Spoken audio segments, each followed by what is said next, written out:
স্বাধীন মানুষের কোনো ধর্ম নাই। সে স্বাধীনতার জন্য সবকিছু করতে পারে। আমি একজন প্রকৃতির স্বাধীন প্রতীক, যে পথ চলতে চলতে নিজের কক্ষপথ নিজেই তৈরি করেছি। অথচ আজকে আমি শূন্য অবস্থায় পড়ে রয়েছি।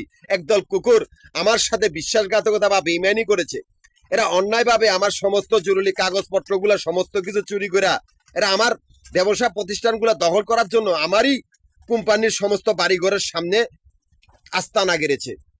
এই কুত্তার বাচ্চাগুলো হলো মাফিয়া গ্রুপের নিকৃষ্ট ধর্ম ব্যবসায়ী জঙ্গি সংগঠন বা নিকৃষ্ট ডাকাত দল, যাদের সর্দার হলো আশিক চৌধুরী, যার বাড়ি চাঁদপুর। এই আশিক চৌধুরী পূর্বচরীরা ডক্টর একে খানের মা বাপের খুনি। এই কুত্তার বাচ্চাগুলা নিকৃষ্ট হারাম করার নিকৃষ্ট জানোয়ারের দল, যারা কিনা নর্দমার কিরামাকড়ের থেকেও নিকৃষ্ট, যাদের জন্ম নর্দমার কিরামাকড় বা নর্দমার স্তূপের থেকে। এই কুত্তার বাচ্চাগুলো আমার ব্যবসা প্রতিষ্ঠানের টাকা খাওয়ার জন্য আমারই ব্যবসা প্রতিষ্ঠানের ঘরগুলোর সামনে। আমি একটি কোম্পানির সমস্ত দায়িত্বরত ছিলাম 20 বছর উপরে। সেই কোম্পানির সমস্ত ব্যবসা প্রতিষ্ঠান, সমস্ত বাড়িঘরের মালিক, এমনকি সেই কোম্পানির 3টি অফিস, মিরপুর, নবাবপুর, মতিঝিল, এই 3টা অফিসের সামনে এই কুত্তার বাচ্চাগুলো, নিকৃষ্ট হারামখোরের বাচ্চাগুলা আমার এই অফিসগুলোর সামনে। এই কুত্তার বাচ্চাগুলো একটাও কোনো দিকে পালায়া বাঁচতে পারবে না। আমি কিন্তু একটা গোষ্ঠীর নেতা।